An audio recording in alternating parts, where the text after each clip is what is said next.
The post-election crisis is sweeping through major political parties after the conclusion of the 2023 polls.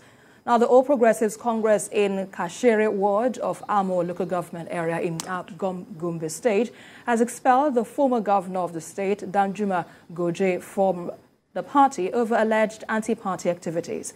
Now, the party took the action despite a court order restraining the APC from investigating and taking any disciplinary action against Goje. The ward chairman, Tanimu Abdullahi, told newsmen that some of the reasons for the expulsion include failure to attend the presidential campaign rallies in the state, boycotting campaign activities, and supporting the opposition parties. Well, the Federal High Court in Abuja had on Friday ruled that the party couldn't investigate the former two-term governor without giving him the chance to defend himself. But today, when this news broke out, were you quite surprised? Now, first off, let me ask, what does the rule, what does the law say about how one can be expelled? Any ideas of what the party rules say about if you're going to be expelled? These are the things expected of you. If you found wanting here, this is what is expected of you, and this is what we'll do. Do you have any idea of such things? The law varies from party to right. Party. Naturally, because you register as a member at ward level, the ward has the power to suspend you. But if you are a high-ranking member of the party, like NWC member, for example, the ward needs to get the national leadership involved. You cannot chase away a national officer of the party.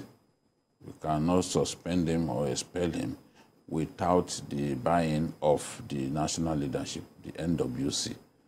But in this case, Danjuma Goje is a former governor.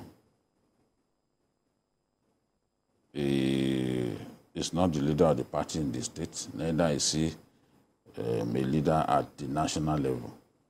So it will seem that the ward, the Kashere ward that it comes from, it will seem that they had the power to suspend him, but at the same time, you must give him fair hearing.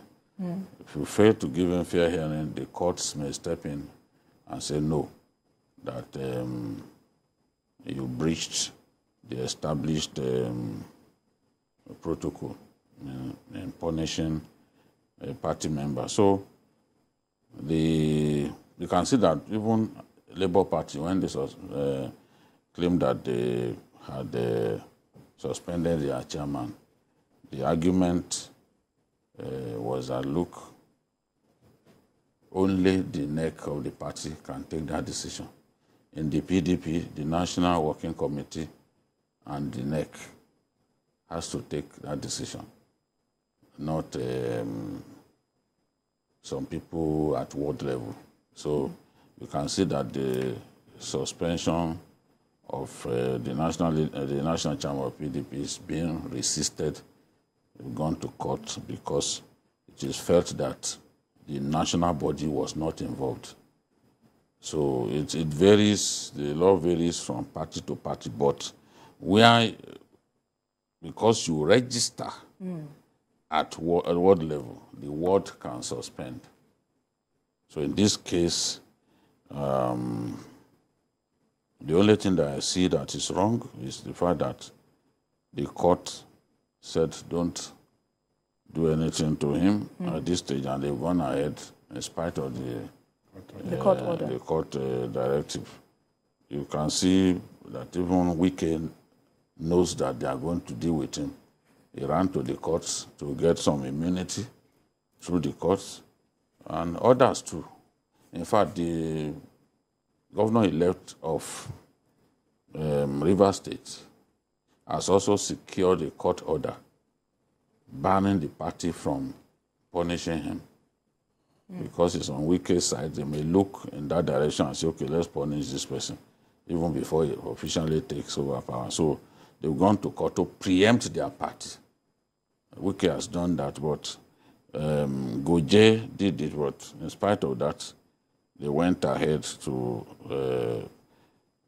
expel him. It's been a running battle. In fact, Asiwaju Bola Ahmed Tinubu intervened in this matter, trying to get both of them to work together before the election. I remember on a particular day, the former governor wanted to come into town because his, I think, granddaughter was wedding. And thugs prevented him from entering Gombe. It was suspected that the governor was behind this. And the shame of this whole thing is, for 2 terms, Governor Yaya was finance commissioner under Danjuma Goje. So I don't know how many times Danjuma Goje will bring people as governors and they will turn against him just after they got into office. It happened with Dan Kwambo, the former governor of the states. Dan Kwambo, according to Goje, was always coming to his house. But the moment he was inaugurated as governor, he didn't go to that house until Goje's wife died. So on the day that Goje's wife died, that he now showed up to pay condolence, the man was raining insults on him. That this is the woman who used to cook, take good care of you, you come here, but after he became governor, you stopped entering this house. So the ordinary politician always wants to be his own man. Once he has tasted power, you know, I think it was Asiwaju told someone some time ago that if you want to know what power is and how power intoxicates, give even your own son power, and you see the way your son will use it. And use it against you. We've seen a son who removed his dad as a leader of his country in one of the Middle East countries. I won't mention the name. He chased his father away and installed himself as leader. So these things happen. Once you've tasted power and somebody, you don't want the person who gave you that power to continue to give you instructions. Even Bukola Saraki in Kwara revolted against his dad. After his dad installed him as governor. So this is power. And the APC constitution expressly states that in the states, the sitting governor shall be the leader of the party. Where there is no sitting governor from the party, like in Benue, for example, the former governor or anybody who has held the highest ranking position in the state will be the leader of the party. So you have the minister of special duties, a former governor of the state, Akume, is the leader of the APC in Benue because there is no sitting governor there. But you saw what happened between the governor of Kano and former governor Shekarau. You know, the battle for supremacy.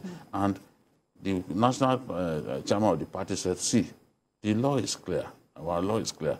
The leader of the party is the incumbent governor, even if you were a governor before.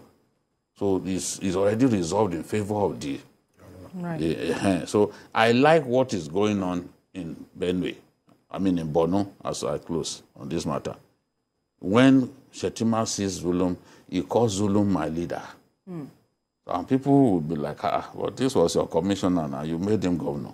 He calls him my leader. He doesn't want a fight. Right. So there will be mutual respect between them. Once you know your own space, you are aware of your boundary, and I'm aware of mine. We will live happily. But now, see what is happening. It's embarrassing. Dari, your take on this matter. Yeah, well, Vike explains it all. Let me take off from the Borno you mentioned. I don't speak or understand Hausa, but a friend of mine who is in government in Borno told me that the two you mentioned, sir, Shetima and Zulu, that the Hausa word Shetima uses to address the governor means my leader, while the one the governor used to address him means my boss. While one is calling, while he's calling the governor my leader, knowing fully well that that's what the Constitution says, and ready to avoid any face-off. The governor is giving him his deserved respect by calling him my boss.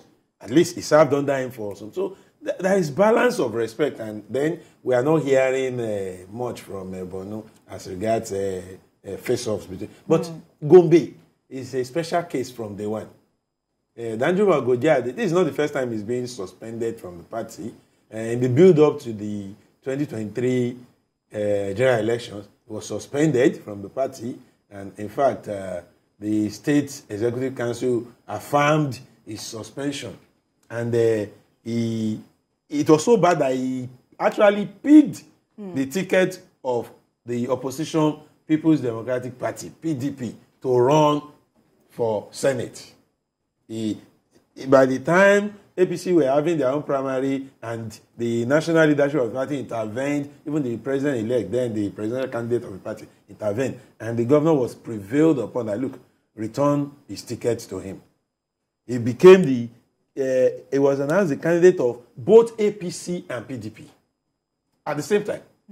It took the intervention of even a court order to ensure that he still ran on the platform of the APC, because some people went to court and said he cannot be the candidate of APC because just yesterday PDP announced him as their candidate. So he had to issue newspaper rejoinders and others say no, did not participate in their primary. But he was announced to have defeated some people.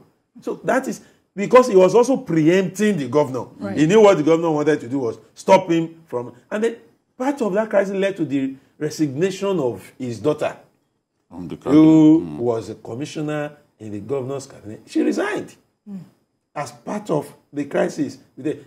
Some members of the House of Assembly also decamped to the PDP to go and wait for him there, thinking he was going to make that move. Right. So in a nutshell, in a nutshell, it has been a running battle in Gombe. Right. But the national leadership intervened. He came back. Everybody thought all was well. But there were allegations, and there are still allegations, that he actually, during the presidential election and the state government election, worked for the opposition PDP. If the party in the APC in Gombe is able to prove this, then maybe that explains why they are hell-bent on suspending. But for a word, I think the court will determine that. But the constitution of the party actually says the word can suspend. Okay. But when we talk about expulsion, I think that's an issue for the court to decide. Indeed.